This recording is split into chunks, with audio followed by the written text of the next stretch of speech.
Jólin komu snemma í ár í Barmahlíð 2 á Akureyri. Í þessari ósköp venjulegu íbúðagötu nú að vera til jólamarkaður í einum bílskúrnum. Þetta er þó engin venjuleg bílskúrsala. Nei, hreint ekki.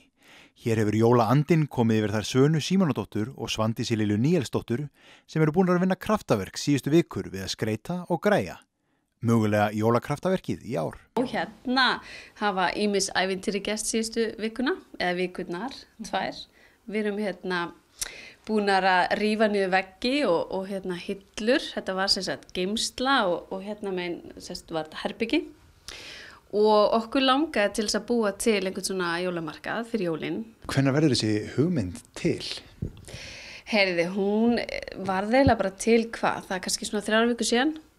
Og ég er alltaf búin að vera að segja samtíðis eigum við ekki að gera eitthvað því að við eigum báðar mikið að dóti og skreitingar er bara eitthvað sem við held ég báðar brennum fyrir svona áhugamál og ég segi eigum við ekki bara að gera eitthvað svona fyrir jólin. Þannig að við ákveðum bara, var þetta ekki hvenær á stoppfundurinn, hann var haldinn á 3. og allir við höfum ekki byrjað að rífa niður hillur á laugardegi. Já. Það gerist mjög rætt. Og þetta var bara fullt af drasli. Þannig að maðurinn mín var rosa ánægð með það að ég skildi taka til í geymslunni og henda. Ég trúi því.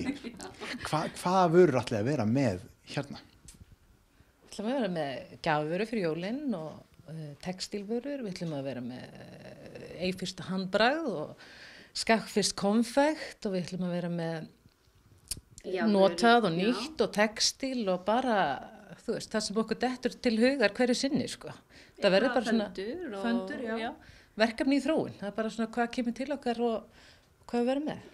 Okkur er alltaf þetta eitthvað nýtt í hug, það er alltaf eitthvað að koma. Það er bara þannig. En við erum ekki búin að taka upp úr öllum kössunum, þeir eru frammi Já, vörurnar er ekki ennþá allar komnar inn. Nei, langt frá því. Já, það tínist inn. Já, vörurnar eiga enn eftir að tínast inn. Bílskúrinn er ekki nema 16 fermetrar að stærð. Það eiga því ærið verkefni fyrir höndum. Það er alveg ljóst að hér verða þær ekki nokkru vandræðum með að fylla hvern krók og kima. Það verður þannig að við munum reyna að taka alltaf eitthvað nýtt inn. Þannig að það verður alltaf eitthvað nýtt að sjá.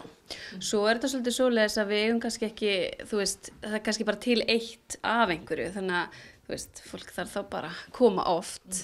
Og bara, það er líka bara gaman að droppa inn og, bara, þá þarf ekki að kaupa eitthvað. Það má bara koma að líta til okkar líka, sjá hvort að, fólk smítast ekki að jólastemningu. Já, hreinlega líka bara til þess að fá innblástur hvernig maður á að skreita heima hjá sér. Já, vonandi. Við allavega höfum gaman að því og við munum örugglega vera mjög duglegar að breyta svona ef við þekki okkur rétt. Uppstillingum og fleiri. Lupus Luna er eitt dæmi þetta handbragður heimabið sem þær ætla að leggja áherslu á að vera með til sölu. Eins og þessar fallegu hillur sem sjáum, við ætlum að vera með þær til sölu og baðbakkana og alls konar skálar og bretti. Sem eru einmitt allt handgert úr Eyjafirði. Hvað gerir svo eftir jólin ætlið að halda áfram með þetta? Vonandi. Við getum ætlum að hafa opið seinniparta, kannski 50 og svo helgar. Svo er aldrei að vita nema þetta verði að einhverju meira. Maður veit ekki. Vaxi, það verður bara tíminn einnalegi ljóseldi. Það er bara, ef vel gengur, þá verður við kannski til í að gera eitthvað meira skemmtilegt.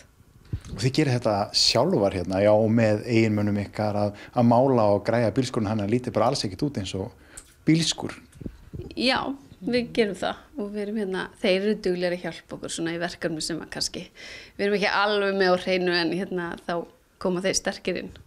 En svona fína augað, svona næmna augað, það er ykkar? Við skreitum, þeir kom ekki nálega því. Þannig já, en við fáum góð hjálp og svo erum við með fullt af börnum þannig að það er stundum bara allir hjálpast að. Hvenær stefnið að opna? 15. nóvember er svona dagurinn sem við stefnum á.